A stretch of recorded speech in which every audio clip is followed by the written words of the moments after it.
하나님 말씀은 역대하 36장 1절부터 10절입니다.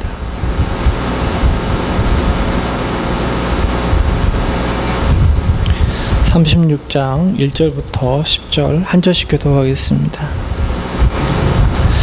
그 땅에 백성이 요시아의 아들 여호아스를 세워 그의 아버지를 대신하여 예루살렘에서 왕으로 삼으니 여호아스가 왕위 오를 때 나이 23세더라.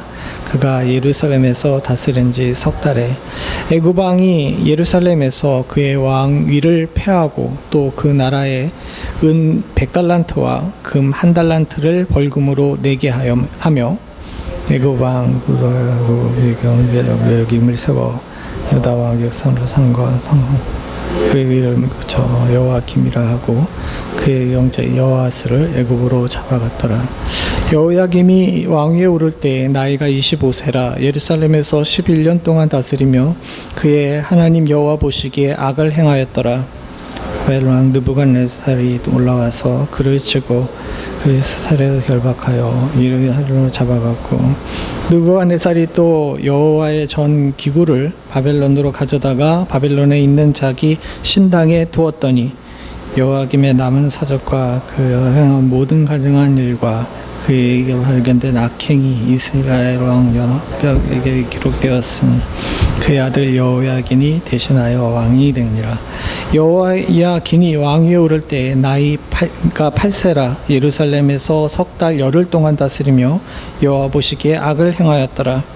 그때 느부갓네살의 왕이 사람을 보내어 여호야긴을 애굽으로 잡아가고 여호와의 전에 귀한 그릇도 함께 가져가고 그의 숙부 시드기야를 세워 유다 왕 예루살렘 왕으로 삼았더라. 아멘. 오늘 제목이 위대한 왕이 지나간 자리라고 이렇게 잡았습니다. 위대한 왕은 요시야 왕을 가르치죠. 그가 거의 30년 동안 나라를 다스리면서 하나님 보시기에 또 사람들 보기에 참 엄청난 정직을 또 그리고 발음을 행하였음을 우리는 잘 압니다. 그래서 다시금 유대 땅에 소망이 일어나서 나라가 다시 예전에 강성했던 때를 회복하고 또 믿음 안에서 굳건히 서서 유월절을 행하는 그런 일들을 행했습니다. 그러면 다시 나라가 온전히 설 것이라고 생각을 하고 기대할 수가 있었는데, 그 기대와는 다르게 요시야 왕이 가지 말아야 될 자리에 갔다가 전사를 하죠. 애굽 왕 느고와의 싸움에서 전사를 합니다. 우리가 지난주에 이 지도 봤지만 안 가도 돼요. 사실 갈 필요가 없는 자리인데 굳이 꼭 가가지고 하나님께서 애굽 왕 느고를 통해서도 분명히 경고하시고 난 너와 싸우고 싶지 않다라고까지 얘기했는데도 불구하고 무기토에서 요시야 왕이 가로막다가 사망을 합니다. 덕분에 바벨론과 아수르의 전쟁이 이제 무승부로 끝나고 또 이제 중동의 역사가 크게 변하게 되죠. 그 일로 인해 가장 피해를 받은 것은 아수르도 애굽도 바벨론도 아니라 유다였어요.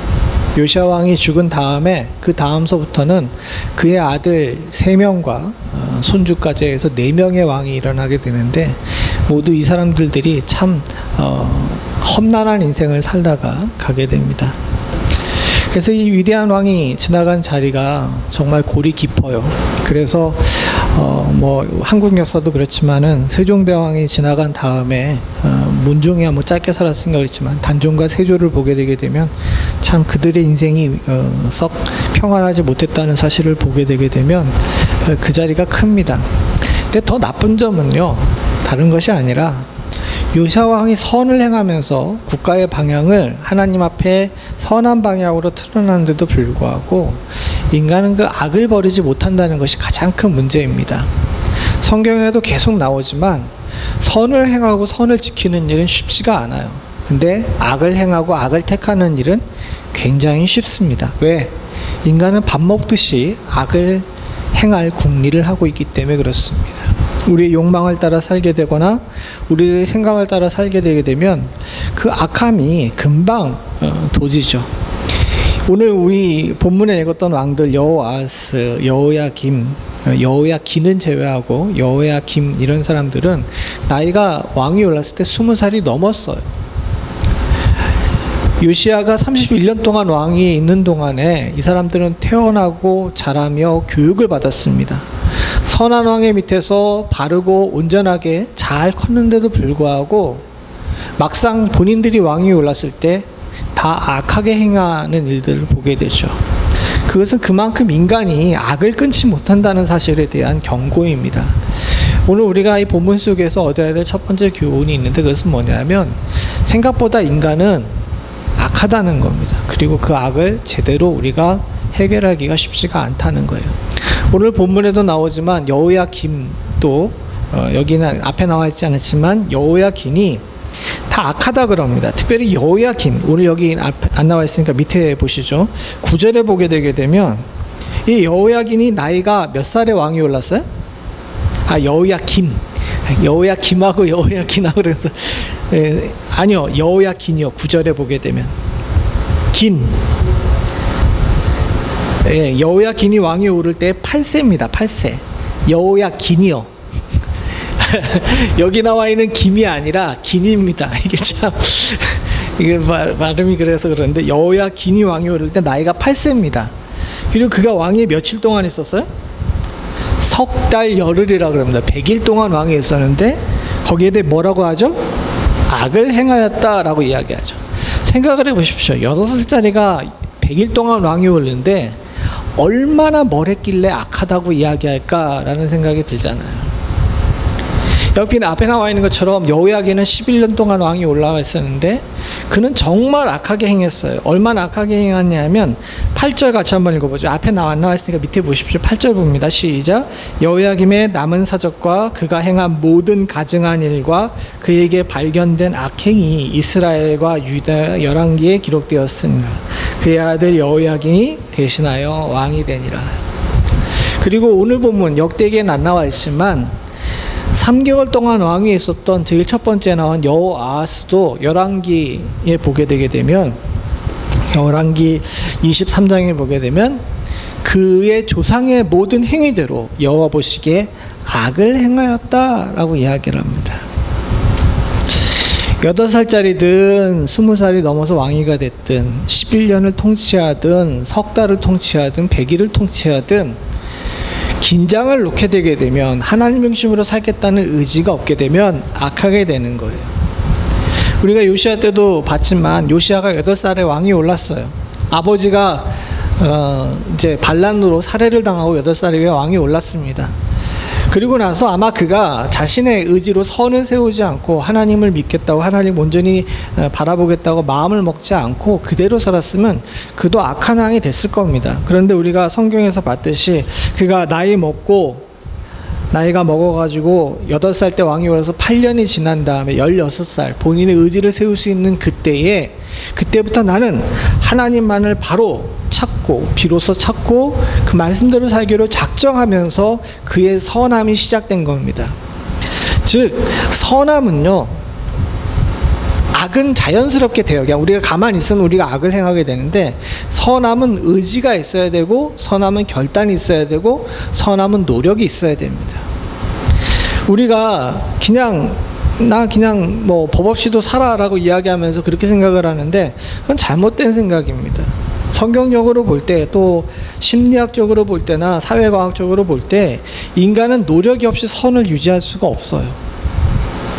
그래서 성경에서 지속적으로 기도하라, 지속적으로 찬송하고 말씀 보라라고 이야기하는 것은 우리의 사실은 인간 내추럴한 고정핀 자체가 이렇게 치우쳐 있기 때문에 이것을 바로 교정하기 위해서는 외부적인 물리력, 즉 성령의 충만함과 말씀의 역사하심, 그리고 우리의 기도와 결단이 꼭 필요하다는 겁니다. 이걸 우리가 반드시 기억해야 합니다. 사랑하는 성도님들, 긴장을 놓치게 되게 되면 어느 누구나 죄를 지어요. 우리 목사님들 중에서도 날이 가면 갈수록 더 하나님 앞에 가까워지시는 분이 있는가 반면에 젊었을 때는 참 목회를 잘하시고 하나님의 영광을 크게 드러냈던 목사님들이 나이 먹어가지고 실수하는 경우들을 종종 보게 되죠. 그 이유가 뭐냐 하면 다른 게 아닙니다. 그 목사님들이 원래 성품이 악해가지고 또 그 목사님들이 막 악을 지으려고 그래서 그런 것이 아니라 그분들 뭐 선배님들이 종종 하시는 얘기고, 예전에 저희 교수님이셨던 그 오카노 목사님의 그 이제 스승 되시는 그 목사님이 내수동교회 박 목사님이신데, 그분이 항상 저희들한테 하시는 얘기가 그거였어요. 긴장을 늦추면 목회자 넘어진다고. 왜 목회자들이 새벽 예배를 지켜야 되냐면 긴장해야 되기 때문에 그렇게 해야 된다는 겁니다. 나이 많이 먹었다고, 또 내가 큰 교회 목회자 됐다고 새벽 예배 멈추고 성경 안 읽으면 당신들 반드시 대가를 치르게 된다고 그 얘기를 하셨어요. 사랑하는 성도님들, 이건 목회자들만 하는 경고가 아닙니다. 믿는 자들은 모두가 다 우리가 연약한 존재이기 때문에 하나님의 도우심과 말씀 앞에 서는 것과 우리 말씀으로 따른 교정이, 성령의 충만하심을 따른 교정이 없으면 언제든지 넘어질 수 있는 존재라는 사실을 알고 영적 긴장감을 유지할 수 있는 은혜가 있기를 간절히 소원합니다. 여기 나와 있는 왕, 뭐 여호야김은 그렇다고 치지만 여호야김이나 여호야하스나 다 좋은 아버지 밑에서 좋은 교육을 받고 좋은 환경 속에서 잘 컸어요. 말씀이 넘치는 때였고, 유월절에 그 놀라운 그 축복과 즐거움과 기쁨과 하나님에서 주신 평안함이 다 그들의 삶에 어렸을 때 다 교육을 받았는데도 불구하고 자신이 왕이 되고 긴장을 풀게 되니까 3개월짜리 왕도 11년짜리 왕도 다 악을 행하는 것. 특별히 11년짜리 왕은 그 악이 얼마나 큰지 아예 성경에 그의 지은 악행이 역사책에 기록됐다고까지 그렇게 나올 정도로 악하게 됐다는 사실 여러분들 기억하시고, 선을 행하기 위해 여러분들 노력하실 수 있는, 그리고 우리의 말씀의 법을 지키기 위해 노력하실 줄 아는 그런 지혜가 있기를 간절히 소원합니다. 더 구체적으로 들어가 보게 되게 되면 이 세 왕들들, 뭐 여호야기는 8살짜리고 뭐 100일 왕이 올랐으니까 이 사람을 제외하고, 오늘은 앞에 나와 있는 여호아하스와 여호야김이 두 사람을 집중해서 보게 될 텐데, 이들이 어떤 악을 행하였고 왜 악을 행할 수밖에 없었는지 조금 더 구체적으로 들어가 보게 되면 저는 이렇게 판단할 수 있다고 생각합니다. 너무 인간의 지혜를 따라갔어요. 이 사람들 아까 제가 얘기한 것처럼 좋은 교육을 받았습니다. 여호아하스가 어떤 사람이에요? 뛰어난 지혜와 행동력과 신실한 믿음을 가지고 있는 사람이었습니다. 아마도 자식 교육을 향해서도 최선을 다했을 거라고 생각이 돼요. 그래서 역사 여기는 안 기록되어 있고 그냥 숫자 넘어가지만 열왕기 하에 기록되는 기록과 뭐 그 외에 다른 역사서에 나온 기록들을 보게 되면 여호아하스 같은 경우는 굉장히 똑똑했던 것 같아요. 뭐 여호야김도 나름 똑똑하고 그래가지고 자식들이 후에 시드기야까지 3명이 모두가 다 왕이 되는데, 이 사람들이 다 뭐 예레미야나 이런 것을 보게 되게 되면 하나님의 기준에서는 모자란 사람이지만 인간적 기준으로 봤을 때는 다 공감이 갈 만큼 나름 뛰어난 사람들이었습니다. 근데 이게 이 사람들에게는 함정이었어요. 아버지가 졸지에 나가가지고 계획에도 없던 전사를 합니다. 그리고 나라는 막 혼돈스럽고 발밑으로는, 저 산맥 밑으로는 애굽의 군대가 대군이 지나다녀요. 그러니 얼마나 나라가 위기 가운데 있겠습니까? 이러다 보니까 히스기야나 자신의 아버지가 했던 것처럼 하나님을 찾지 않고 자신의 머리를 굴리기 시작하는 겁니다. 근데 인간의 지혜를 따르게 되게 되면요, 그 결과가 항상 사망으로 결론내게 된다는 사실을, 죽음으로 결론이 나게 된다는 사실을 우리가 기억해야 돼요. 이들 왕들이 악하다고 평가를 받는 가장 근본적인 이유는 뭐냐면 본인을 너무 믿었어요. 우리도 마찬가지입니다. 사랑하는 성도님들, 우리가 죄를 짓는 가장 큰 문제, 우리가 자꾸 실패하는 가장 큰 문제는 뭐냐면 하나님을 의지 않고 우리의 지혜를 의지하기 때문에 그렇습니다. 그리고 그 결과가 항상 파멸적이라는 사실을 우리가 알아야 돼요. 조금 더 구체적으로 보죠. 첫 번째, 우리가 요아스가 죽은 다음에 왕위에 오른 사람 여호아하스 같은 경우를 보죠. 그 땅의 백성들이 1절에 보게 되면 요시아의 아들 여호아하스를 세워서 그의 아버지를 대신하여 예루살렘의 왕을 삼으니라고 얘기했습니다. 그죠? 오늘 우리가 읽은 본문에 여호아하스가 왕이 올랐다고 그랬습니다. 근데 있잖아요, 여기를 잘 보게 되게 되면 요시아의 아들 여호아하스를 누가 세웠어요? 그 땅의 백성들이 세웠어요. 이게 좋은 얘기처럼 들리지만 제가 지금 밑에 나와 있고 빨간색으로 했지만 여호아스가 형이에요, 여호야김이 형이에요?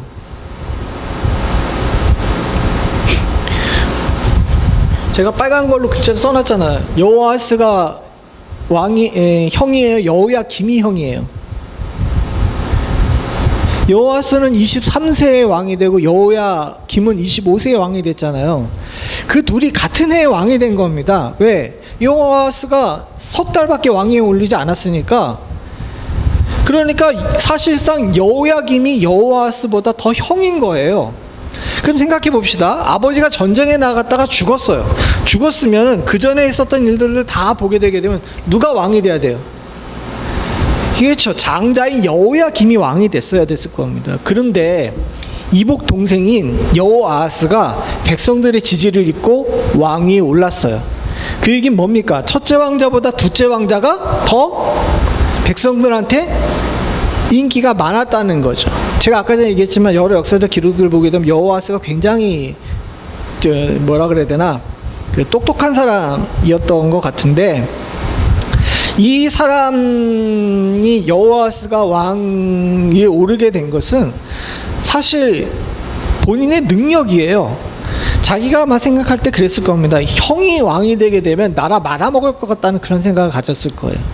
내가 형보다 뛰어난데. 그리고 이제 여긴 안 나와있지만 열왕기에 보게 되면 그 가문, 그 어머니 쪽 가문의 이름이, 이제 어머니의 이름이 나오는데, 어머니 쪽 가문이 형보다 동생인 여호아스 쪽 가문이 훨씬 더 나았어요. 그러니까 본인들이 생각했을 때 그랬을 겁니다. 백성들도 그렇고 여호아스도 그렇고, 외갓집이 조금 격이 떨어진다 그래야 되나? 그런 표현을 쓰기 좀 그렇지만 하여튼간 세력이 약한 여호야김, 그리고 자기보다 덜 지혜롭고 덜 똑똑한 형보다는, 저 첫째 왕자보다는 여호아스, 내가 더 똑똑하고 더 지혜롭고 백성들에게 지지를 받는 내가 왕이 되는 것이 훨씬 더 나을 거라고 생각을 했던 거죠. 이게 여호아스의 지혜였습니다. 근데 여러분 다 보신 것처럼 이 지혜가 석 달 만에 파탄이 납니다. 어떻게 됩니까? 역대 열왕기 하 34장에 보게 되면, 열왕기하 34장, 열왕기하 몇 장인지 여기 써놨는데 또 너무 많은 걸 써놨구나. 열왕기하 24장에 보게 되면 34절에 같이 읽어보죠. 시작. 바로 느고가 요시아의 아들 엘리야김을 그의 아버지 요시아를 대신하여 왕으로 삼고 그의 이름을 고쳐 여호야김이라고 하고 여호아스는 애굽으로 잡아갔더니 그가 거기서 죽으니라. 여호아스가 애굽으로 끌려가서 거기서 죽어요. 후에 예레미야에 보게 되게 되면요, 후에 이 왕이 된 여호야김이 되게 악한 행동들을 많이 했거든요. 그러니까 여호야김이 악한 행동을 할 때마다 백성들이 누구가 생각이 났을까? 여호아스가 생각나겠죠. 애굽으로 끌려갔던, 자신들의 손으로 세웠던, 훨씬 더 똑똑하고 인기 많았던 여호아스가 계속 생각났을 거예요. 그래서 여호야김이 나쁜 일을 할 때마다 여호아스 생각을 계속하면서 이 왕을 계속 긁는 거예요. 근데 예레미야가 예언을 합니다. 여호아스는 절대로 돌아오지 못할 거라고. 실제로 여호아스는 역사적 기록으로 보게 되면 애굽에서 결국 죽어요.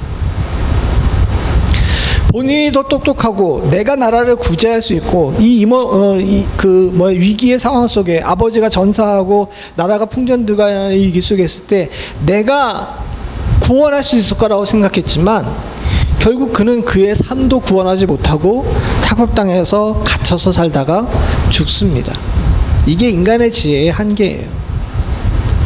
마찬가지입니다. 그 다음에 왕이 된 이 오늘 여기 나와 있는 엘리야김, 이름 바꿔가지고 여호야김이라 그래가지고 우리들도 헷갈리게 만드는 저 사람 저 사람도 마찬가지입니다. 여호야김이 왕위가 된 다음에 이 사람 참 왔다 갔다 했어요.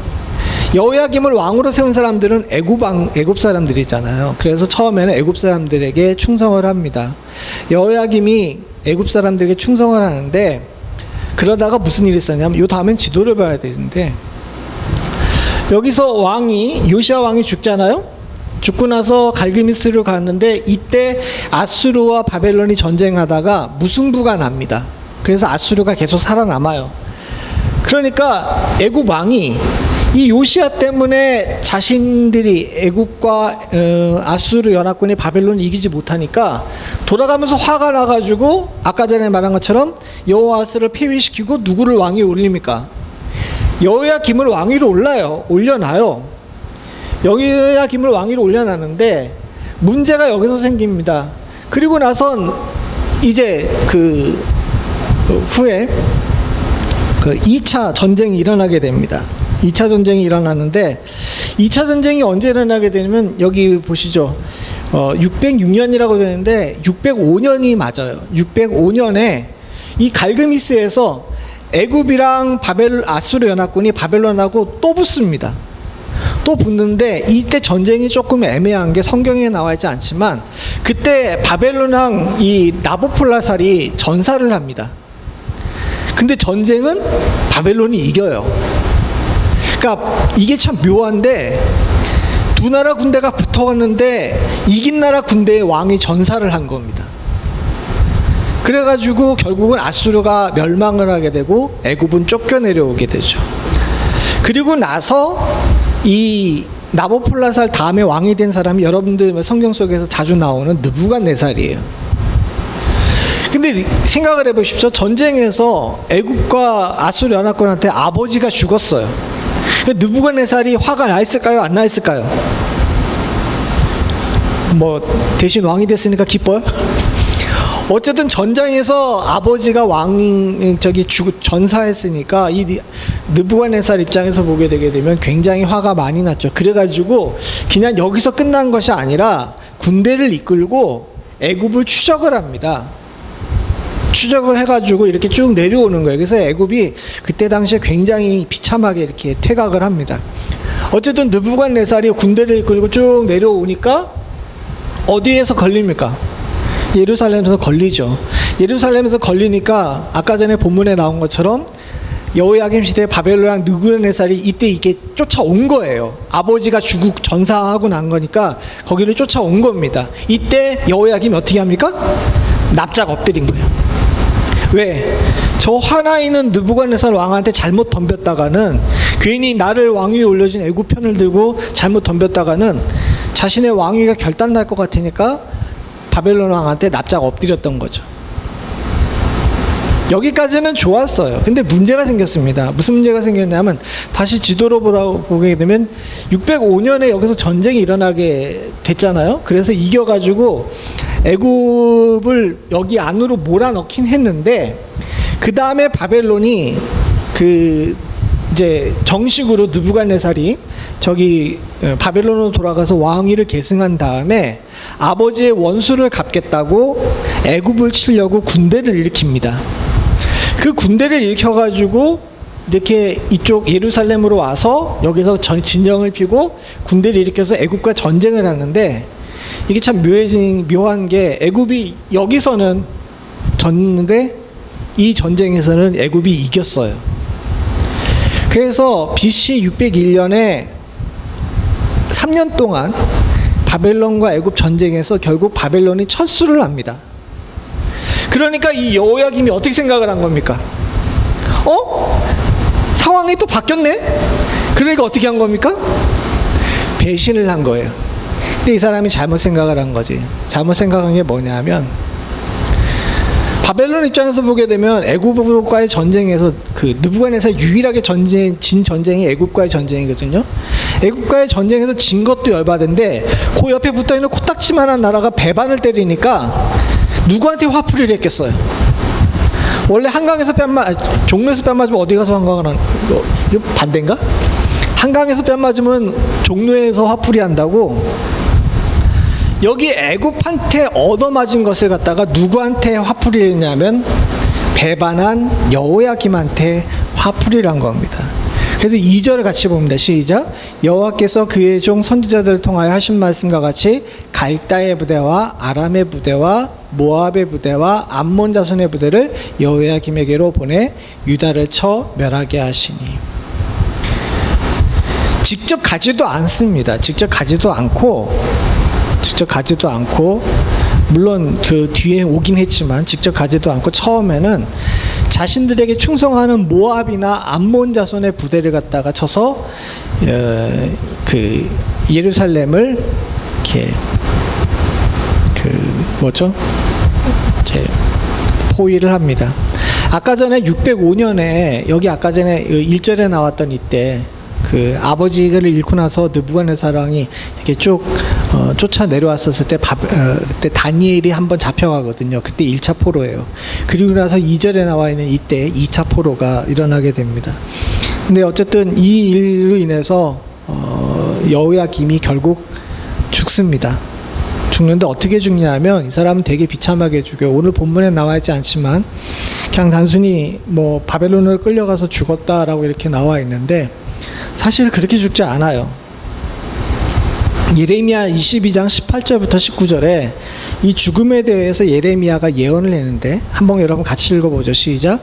그러므로 여호와께서 유대의 왕 요시야의 아들 여호야김에 대하여 이와 같이 말씀하시니라. 무리가 그를 위하여 슬프다 내 형제여 슬프다 내 자매여 하며 통곡하지 아니할 것이며 그를 위하여 슬프다 주여 슬프다 이 그 영광이 하며 통곡하지도 아니할 것이라. 그가 끌려 예루살렘 문 밖에 던지고 나귀같이 매장을 당하리라. 또 한 군데가 있는데 예레미야 36장 30절입니다. 시작. 그러므로 여호와께서 유다 왕 여호야김에 대하여 이와 같이 말씀하시니라. 그에게 다윗의 왕위에 앉을 자가 없게 될 것이요 그의 시체는 버림을 당하여 낮에는 더위 밤에는 추위에 당하니라. 성경에 정확하게 나와 있지 않지만 역사적 기록이나 특별히 요세푸스라는 그 역사서에 보게 되면 여호야김이 바벨론 군대가 와가지고 BC 601년에 예루살렘을 포위해요. 포위하고 나서 3개월 동안 포위를 하는 동안에 결국 이제 여호야김이 잡힙니다. 잡혀가지고 성 밖으로 쇠사슬에 묶여가지고 그 바벨론의 장교들한테 붙잡혀서 성 밖으로 이제 끌려 나온 다음에 거기서 죽임을 당해요. 그리고 성 앞에다 던져놓습니다. 장례를 안 치르고. 근데 아무도 장례를 치를 수가 없어요. 왜? 성이 계속 포위가 돼 있잖아요. 아마도 여호야김이 자기만 어떻게 되게 되면 이렇게 살아날 거라고 생각해서 뒤에 보게 되면 여호야김이 3개월 열흘이라 그러잖아요. 그러니까 포위 기간 동안에 이 사람이 왕위에 올랐다가 이제 잡혀간 건데, 그러니까 여호야김이 아마 그 추종자들이나 아마 백성들이 얘가 문제니까 얘만 어떻게 해결되면 괜찮을 거라고 생각을 하고 그 여호야김 왕을 갖다가 아마 바벨론 군대에게 던져줬던 것 같아요. 던져준 것 같은데 이 사람이 거기서 이제 죽임을 당하고 성 밖에 이렇게 아까 전에 예언 나온 그대로 어떻게 된 겁니까? 그냥 던져놓은 거예요. 근데 백성들도 바벨론 군대도 아무도 이 왕에 대해서 슬퍼하지 않아요. 이 여호야김이야말로 인간의 지혜를 따라 여기 붙었다 저기 붙었다 했는데 결국은 아무 쪽에도 환영받지 못하고 예레미야의 표현 그대로 낮에는 더위 밤에는 추위를 당하면서 그냥 시체가 버림받게 된 거죠. 유다 왕 중에서 가장 비참하게 죽은 사람이 여호야김 왕입니다. 사랑하는 성도님들, 돌아가서 생각해 보게 되게 되면 여호아스나 여호야김이나 인생 살아나가는 지혜는 굉장히 좋았어요. 어떻게든 그 상황 속에서 가장 지혜롭고 현명한 방법을 택하려고 노력했는지 모릅니다. 그러나 그 사람들에게는 하나님을 구하는 일이 없었어요. 그렇기 때문에 결국은 그들의 삶에 죽음밖에는 안 남았다는 사실을 여러분들 기억하셔야 될 줄로 믿습니다. 우리도 마찬가지입니다. 저와 여러분들이 분명히 기억해야 될 일이 있는데 우리도 계속 선택의 순간이 있잖아요. 그리고 우리 한국 사람들 같은 경우는 제가 그동안 만나봤던 여러 인종들 중에서 제일 똑똑한 것 같아요. 기본적으로. 물론 뭐 어디 천재 같은 사람들 이런 것이 아니라 일반적으로 볼 때 평균적으로 한국 사람들만큼 똑똑한 사람들이 없어요. 그런데 사랑하는 성도님들, 우리가 더불어서 생각해야 될 것이 있는데 살아나가는 동안에 우리의 지혜만으로 충분하던가요? 아닙니다. 우리가 이렇게 똑똑하고 지혜로울지는 모르지만 그래도 인간이에요. 부족하고 모자란 자들입니다. 그리고 우리가 우리의 지혜대로 살게 되게 되면 결국 죽음에 이를 수밖에 없다는 사실을 알고 우리의 지혜도 좋지만 항상 하나님께 물을 줄 아는 그런 더 큰 지혜를 가질 수 있는 축복이 있기를 간절히 소원합니다. 마지막으로 정리해서 보게 되면 왜 멸망을 했느냐에 대한 원인을 오늘 우리 읽은 성경 본문은 아니지만은 동일한 성경 본문인 열왕기에 기록을 해놨어요. 몇 가지 원인을 우리가 살펴보고 마치도록 하겠습니다. 첫 번째 원인은 아까 전에 이야기한 것처럼 여러 가지 정치적인 원인 가운데서 자신의 지혜를 따라 살았던 것이 문제입니다. 다 설명했으니까 요거는 넘어가죠. 지혜를 따라 살았던 것이 문제죠. 인간의 지혜가 아니라 하나님의 지혜를 구했어야 되는데 하나님께서 여러 번 주시는 기회를 이 사람이 놓쳤어요. 여러분들에게도 저에게도 마찬가지입니다. 우리의 지혜가 아니라 하나님의 지혜로 사는 것이 우리가 멸망하지 않는 방법이에요. 두 번째 알아야 될 것이 있는데 그것이 뭐냐 하면 이건 같이 한번 읽어보겠습니다. 열왕기하 23장 35절입니다. 시작. 여호야김이 은과 금을 바로에게 주니라. 그가 바로 느고의 명령대로 그에게 그 돈을 주기 위해 나라에 부과하되 백성들이 각 사람의 힘대로 액수를 정하고 은금을 징수하였더라. 이게 참 좋게 나온 것처럼 나오는데 뒤 배경을 보게 되게 되면 아까 전에 말씀드린 것처럼 백성들이 여호와스를 왕위로 삼았지만 이 사람을 느고가 잡아가잖아요. 그리고 나서 느고가 벌금을 물려요. 유대 백성들한테 벌금을 물리는데 얼마를 물리냐면 은 1000달란트와 금 1달란트예요. 우리가 이제 달란트 시장하면서 워낙 달란트를 남발해가지고 이걸 잘 얼마나 많은 건지 모르는데 한 달란트가 35kg입니다. 정확하게는 34.7호인가 그런데 하여튼 35kg로 봐요. 그 얘기는 뭡니까? 은 1000달란트는 얼마를 달라 그런 거예요? 35,000kg. 35,000kg를 달라고 그런 거예요. 그러니까 35톤을 갖다가 징수한 거예요. 금은 35kg이죠. 엄청난 겁니다. 근데 이게 문제가 뭐냐면 여호야김이 백성들이 자기가 아니라 자기 동생을 왕으로 삼았잖아요. 그러니까 벌금을 누구한테 전가한 겁니까?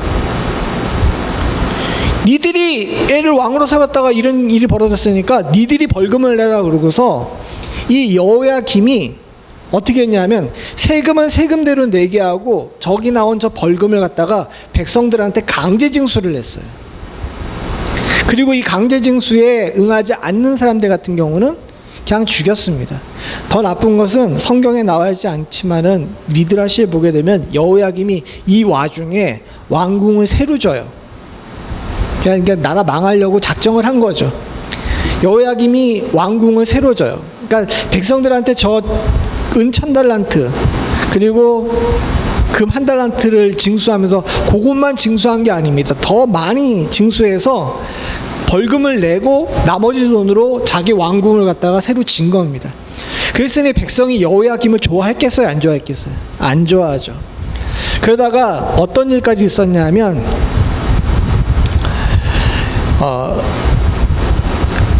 예레미야 22장인데 예레미야 22장 20절부터입니다. 이거 한번 같이 읽어보죠. 같이 읽어봅니다. 시작. 또 여호와의 한 절씩 교독하겠습니다. 이게 좀 기니까.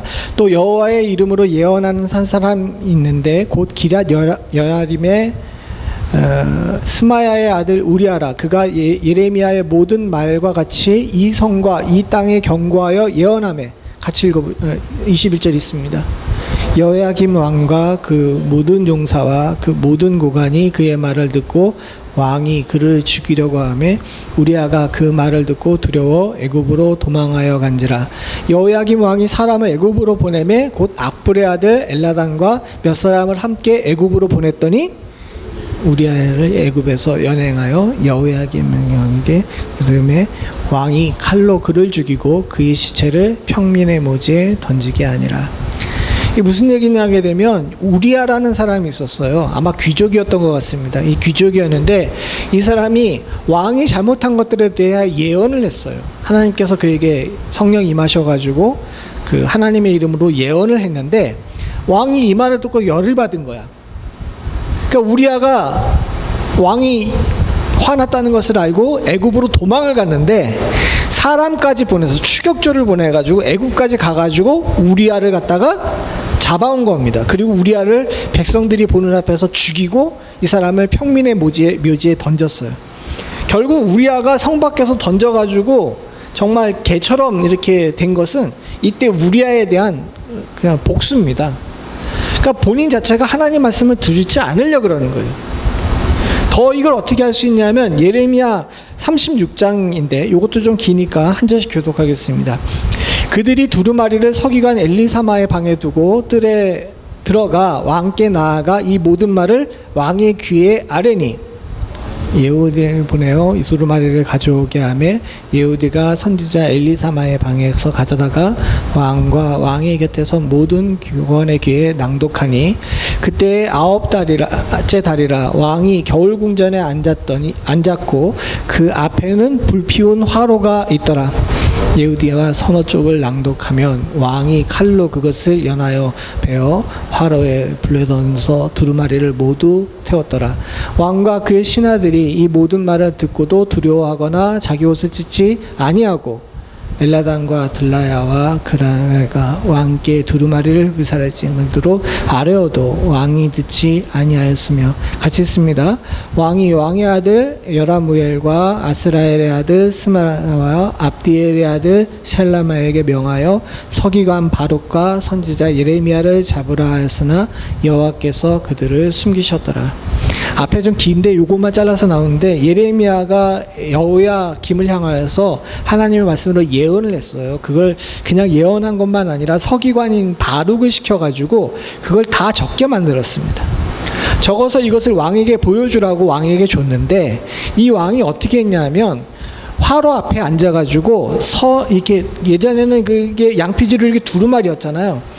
이렇게 펴서 읽을 때마다 이렇게 쭉 펴가지고 읽을 때마다 칼로 이렇게 찔러가지고 불태우고 쭉 읽으면 칼로 잘라서 불태우고를 한 겁니다.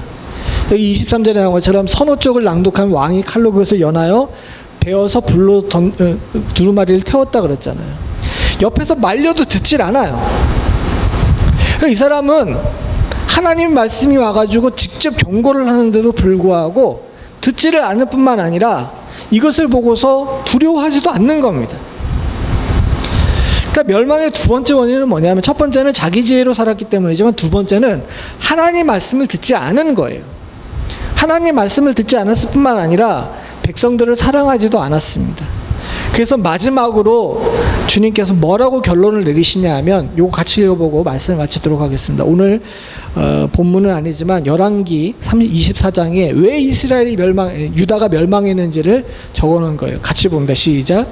이 일이 유다에게 임함은 곧 여호와의 말씀대로 그들을 자기 앞에서 물리치고자 하심이니 이는 므낫세의 지은 모든 죄 때문이며 또 그가 무죄한 자의 피를 흘려 그의 피가 예루살렘에 가득하게 하였습니다.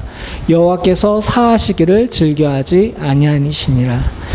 여기서 열왕기에서 왜 유다가 멸망했는지 두 가지를 이야기하고 있는데 첫 번째는 뭐냐면 이 사람들의 증조할아버지 므낫세의 문제예요. 므낫세가 죄를 지은 것 때문에 이미 경고를 했죠. 예언이 한 번 있었습니다. 두 번째는 4절에 나와 있는 그가라고 나오는 이 그가가 누구냐면 여호야김이에요. 여호야김이 죄 없는 자의 피를 흘리고 그 피가 예루살렘에 가득하게 했기 때문에 결국 주님께서 용서해 주시지 않은 겁니다. 결국 멸망의 원인은 그겁니다. 자기 지혜대로 살고 하나님 말씀 듣지 않고 포악하게 행동했기 때문이에요. 요즘 제가 여러분들과 함께 기도할 때 나라와 민족을 위해 기도하라고 이렇게 자꾸 강조하고 있는 이유 중에 하나가 그겁니다. 오늘날 여러 곳에 있는 정치, 미국이나 한국뿐만 아니라 온 세상의 정치를 보게 되게 되면 우리 권사님 한숨을 푹 쉬셨는데 한숨을 푹 쉬는 게 맞아요. 전체적으로 보게 되면 그렇습니다. 다들 자기가 되게 지혜롭고 똑똑한 줄로 알아요. 두 번째는 뭐냐면 하나님 말씀을 되게 우습게 여겨요. 제가 주일날도 말씀드렸지만 저는 파리올림픽 개막식이 엄청나게 충격이었습니다. 어떻게 저렇게까지 할 수 있을까라는 생각이 들었어요. 하나님 말씀을 굉장히 우습게 여깁니다. 그리고 세 번째는 뭐냐면 이웃을 사랑하지 않아요. 이웃을 향해 긍휼을 행하는 일에 되게 인색합니다. 미국을 비롯해서 전 세계적으로 예전에 비해 기부금 액수가 줄었다 그러죠. 그리고 이제 점점점 주변에 있는 사람들이 죽어가는 일에 대해서 둔감해집니다. 처음에 러시아가 우크라이나에 침공했을 때는 아주 큰일 난 것처럼 여겼어요. 근데 그 다음에 이스라엘과 하마스가 전쟁을 일으켜가지고 가자 지역에서 어린아이가 매일 200명씩 300명씩 죽어나가는데 오늘날 아무도 거기에 신경을 쓰지 않습니다. 여러분, 에티오피아의 내전 때문에 지금 굉장히 많은 사람들이 죽어가고 남수단에도 지금 북수단과 싸우면서 수없이 많은 사람들이 죽어가고 있다는 거 뉴스에서 들어보신 적 있나요? 아무도 관심이 없죠. 선교사들이 선교 편지를 보내서야 저도 압니다. 온 세상에 이런 일들이 벌어지는데 다들 관심이 없어요. 어떻게 보게 되면 저 멸망의 때가, 저 멸망의 일, 그리고 멸망의 조건들이 지금 우리 시대에 일어나고 있는 조건들과 다를 바가 없다는 생각이 듭니다. 사랑하는 성도님들, 우리가 우리의 삶도 지키기가 힘든데 뭐 그런 것까지라고 이야기하기에는 시대가 악함을 기억하시길 바랍니다. 어떻게 보게 되면 지금 예레미야를 지금 주님께서 찾고 계시는지 몰라요. 사랑하는 성도님들과 제가 나라와 민족을 위해서 기도하실 줄 아는 지혜를 갖기를 소원합니다. 나라가 망하고 나니 유대인들은 굉장히 비참해졌어요. 저들은 바벨론으로 포로로 잡혀가서 770년 동안 노예 생활했을 뿐만 아니라 돌아와서도 온전한 삶을 회복하기가 쉽지가 않았습니다. 우리가 생각하고 있는 땅, 우리가 살고 있는 세계도 우리 마음에 들지 않고 우리가 볼 때 참 안 좋다 그러지만 여러분, 이 울타리마저 없어지게 되면 어떤 일이 벌어지겠습니까? 사랑하는 성도님들, 나라와 민족을 위해서 그리고 우리의 울타리를 위해 기도하는 것은 우리가 살기 위해서도 꼭 필요한 일이라는 사실을 알고 멸망의 여러 가지 일들이 우리가 살고 있는 곳에 또 우리의 세상에 일어나지 않기를 위해서 간구할 줄 아는 지혜를 가질 수 있기를 간절히 소원합니다. 우리가 이 교훈을 얻고 우리의 삶을 위해서 또 우리의 이웃을 위해서 기도하게 되시면 하나님께서 여러분들과 저를 축복하실 줄로 믿습니다. 같이 기도하시겠습니다. 하나님 아버지, 감사합니다. 주의 귀한 백성들이 이 저녁에 모여서 하나님 아버지 오늘의 삶과 우리의 시대를 생각하며 주께서 주신 말씀을 보게 됩니다. 나라가 멸망할 때 어떤 일이 벌어졌는지, 또 위대한 왕이 지나간 다음에 얼마나 골이 깊었는지를 돌아보면서 우리도 우리 시대의 경고로 삼을 수 있는 축복을 허락하여 주시옵소서. 영광의 때, 복음이 흥황하던 때가 지나가서 이제 골짜기를 만났을 때 우리가 어떻게 이때를 이겨나가야 될지를 생각할 수 있게 하여 주시옵고, 우리도 악하게 살지 않기 위해 항상 깨어 경성할 줄 아는 지혜를 갖게 하시며, 더불어 하나님 아버지 우리의 지혜에 의존하고 사는 어리석은 자 되지 않아 하나님 아버지 우리가 사망에 이르는 죄에 서지 않을 수 있도록 주여 도와주시옵소서. 특별히 이때는 주의 말씀을 귀히 여기며 이웃을 향해 사랑을 베풀어야 생명을 유지할 수 있는 때임을 알게 하여 주셨기를 간절히 소원하오니, 주의 말씀의 경고가 들려올 때마다 우리가 겸손히 주의 말씀을 들을 줄 알게 하여 주시옵고, 우리 이웃을 향한 긍휼의 손길을 멈추지 않아 이웃의 아픔을 향해 항상 기도하며 저들을 향해 손 내밀 줄 아는 지혜 또한도 갖게 하여 주시옵소서. 사랑하는 성도들이 바르게 살기로 작정하면 주께서 도와주실 줄로 믿습니다. 이 밤에 머리 숙인 주의 사랑하는 성도들이 바르게 살기 위해, 온전한 길을 가기 위해 요시야처럼 좌우로 치우치지 않기 위해 기도하고 있사오니, 이들의 삶에 그와 같은 일들을 행할 수 있는 능력과 힘 그리고 온전한 마음을 주께서 허락하여 주시옵고, 하나님께서 인도하여 주시사 사랑하는 성도들의 결단을 기쁘게 보시고 그 믿음대로 갚아주시는 은혜 또한도 허락하여 주시옵소서. 우리가 먼저 주의 나라와 주의 의를 위해 간구합니다. 이를 기뻐하시고 하나님 아버지 칭찬하시며 상 주시기를 원하시는 주의 은혜가 주의 사랑하는 성도들 가운데 임하기를 간절히 소원하오며 모든 말씀 예수님의 이름으로 기도드리옵나이다. 아멘.